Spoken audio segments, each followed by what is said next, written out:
హల్లెలూయా. మన ప్రభువును రక్షకునైన యేసుక్రీస్తు నామములో ఈ వీడియోను వీక్షిస్తున్న మీ అందరికీ ప్రైజ్ ద లార్డ్. ఈరోజు మనము 35th అంటే 35వ రోజుకి లెంట్ డేస్లోకి మనకు వచ్చి ఉన్నాం. ఇక ఒక 5 రోజుల తర్వాత మనము గుడ్ ఫ్రైడే రోజుకి వస్తున్నాం. కాబట్టి ఈ రోజు యొక్క ప్రాముఖ్యత ఏంటి అంటే, ఈ యొక్క ఆదివారం నుంచి ప్రతిరోజు ఒక ప్రత్యేకమైన రోజుగా మనకి ఉండబోతుంది. సరే, ఈ యొక్క సండే, ఈ యొక్క 35వ లెంట్ డేన మనకున్న ప్రధానమైన లేకపోతే ప్రత్యేకమైన సందర్భం ఏంటంటే, ఈరోజు పామ్ సండే, లేకపోతే దీన్ని ఏమంటారంటే మట్టల ఆదివారము అంటాం. సో ఆ రోజుల్లో యూదులు వాళ్ళ యొక్క ఆచారం ప్రకారం ఎలాగా ఉంటుందంటే, ఎవరైనా సరే దేని మీదనైనా విజయాన్ని సాధించినప్పుడు ఆ విజయానికి గుర్తుగా ఒక గాడిద మీద లేదా కంచెల గాడిద మీద కూర్చోబెట్టి ఊరేగిస్తారు. అదేవిధంగా వాళ్ళ యొక్క పర్ణశాలల పండుగలో కూడా ఈ యొక్క మట్టలకి చాలా ప్రాముఖ్యత ఇచ్చేవాళ్ళు. సో ఆ మట్టల్ని ఆ యొక్క సందర్భంలో వాళ్ళు వాడుతూ ఉంటారు అన్నమాట. ఈ రెండు, గాడిద పిల్లను, అదేవిధంగా కంచెల గాడిదను, లేకపోతే ఈ యొక్క ఖర్జూర మట్టలు, వీటిని వీళ్ళు ఈ యొక్క పామ్ సండే లేకపోతే మట్ల ఆదివారం దినాన యేసయ్యకి వాడారు. ఎలా వాడారు అంటే, యేసుక్రీస్తు ప్రభు వారిని ఊరేగిస్తున్నట్లుగా గాడిదను గాడిద పిల్లతో ఆయన ఒక గాడిద మీద కూర్చొని ఉన్నప్పుడు ఇది ఆ యొక్క యూదులందరూ ఈ యొక్క మట్టలు పట్టుకొని దారి పొడుగున పరుచుకుంటూ వస్త్రాలను పరిచి ఆయన్ని ఎంతగానో ఆహ్వానించి ఆయన్ని గణపరుస్తాడు. ఏ విధంగా గణపరుస్తారంటే, హోసన్నా జయము, హోసన్నా జయము అని చెప్పి యేసయ్యకి నినాదాలు చేసి ఎంతగానో ఆ యొక్క సండే పూట దేవుణ్ణి ఆరాధించినట్లుగా మనకి చరిత్ర చెప్తుంది. అయితే ఈ యొక్క 2 డేస్లో మనము ఈ యొక్క 2025లో మనము ఇప్పుడు ఈ యొక్క మట్లాదివారాన్ని మనం ఎలా జరుపుకోవాలి అంటే, ఎప్పుడో యేసయ్య 2020 సంవత్సరాల క్రితము ఈ యొక్క శుక్రవారం దినాన లేకపోతే సండే దినాన, మట్లాదివారం దినం నుంచి శుక్రవారం వరకు ప్రతిరోజు పడ్డ శ్రమని జ్ఞాపకం చేసుకుంటూ ఉంటున్నాం మనం ఇప్పుడు.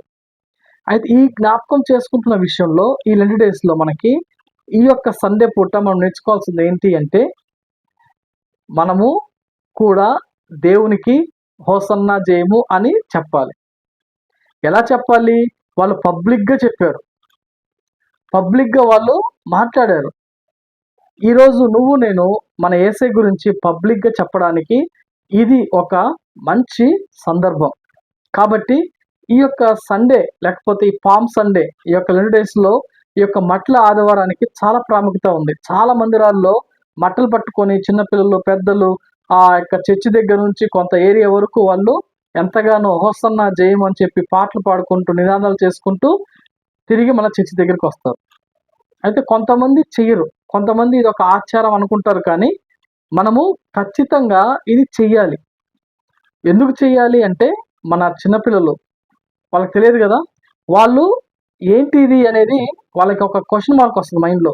ఎందుకు ఇలా మట్టలు పట్టుకొని చేస్తున్నాము, ఎందుకు ఇలాగా అని అన్నప్పుడు, అప్పుడు దీని ద్వారా వాళ్ళకి ఏమర్థమవుతుందంటే, మన యొక్క యేసయ్య యొక్క జీవితంలో ఇది చాలా ప్రాముఖ్యమైనదని వాళ్ళ హృదయంలో ఉంటుందన్నమాట. అదేవిధంగా యేసయ్య మన కోసము ఏ విధంగా శ్రమలు పడడానికి ఆయన రారాజుగా వచ్చాడు, శ్రమలకు అప్పగింపబడుతున్నాడో దాని సందర్భాన్ని తెలుసుకుని వాళ్ళు కూడా ఎంతగానో దేవుని మీద విశ్వాసం ఉంచడానికి చాలా ఉపయోగపడుతుంది. కాబట్టి కుదిరితే ప్రతి సంఘంలో ఏదో ఒక కార్యక్రమము ఈ యొక్క పామ్ సండే లేకపోతే మట్టాదివారం చేయడం అనేది చాలా ప్రాముఖ్యం. ఏది ఏమైనా సరే ఈ యొక్క ఆదివారం దినాన ప్రతి సంఘంలో దేవుని గురించి, ఆ యొక్క గాడిద పిల్ల గురించి అందరూ చెప్తారు. గాడిదను యేసయ్య ఏ విధంగా ఎక్కాడో చెప్పి మనము కూడా గాడిదల్లాగా ఉండాలి అంటే, మనల్ని కూడా దేవుడు మొయ్యాలి, మనం కూడా దేవుని మోసే విధంగా మనం ఉండాలి అని ఒక మంచి సాదృశ్యంగా మన పాస్టర్లు చెప్తూ ఉంటారు, దైవ సేవకులు చెప్తూ ఉంటారు. ఈ యొక్క 2 డేస్లో ఈరోజు నీవు నేను లేదా మనము ఇలాగే యేసయ్యని మనం కూడా మొయ్యాలి. అయితే ఎలా మోస్తాము? మనమేమో నిజంగా యేసయ్యని మనం మోస్తామా? అలా కాదు గానీ, ఆధ్యాత్మికంగా యేసయ్య మాటలు మొయ్యడం, యేసయ్య యొక్క సువార్తను మొయ్యడం, లేకపోతే యేసు యొక్క విలువను మొయ్యడం, యేసయ్యలో ఉన్న పవిత్రతను మనలో మొయ్యడం, యేసయ్యలో ఉన్న మంచి విషయాలు మనలో మొయ్యడం. ఇలా చెప్పుకుంటూ పోతే యేసయ్యకి సంబంధించిన ప్రతి ఆత్మీయ విషయాన్ని మన జీవితాల్లో కలిగి ఉండి మనము మోసుకొని పోతూ ఇతరులకు చెప్పడమే ఈ యొక్క ద్వారా మనము దేవుని మహిమపరిచే విధంగా ఉంటుంది. ఒకవేళ ఇది ఫస్ట్ టైం నువ్వు వింటూ ఉంటే ఇక నుంచైనా సరే మట్లాదవర దినాన నీ హృదయాంతరంగంలో నుంచి దేవునికి ఒక స్తుతి, లేకపోతే దేవునికి ఒక కృతజ్ఞత, హోసన్న జయమని చెప్పుతూ మనము సమాజంలో గట్టిగా మనం చెప్పినప్పుడు అందరూ విని యేసయ్యను మహిమపరచడానికి ఎంతగానో వీలుంటుంది.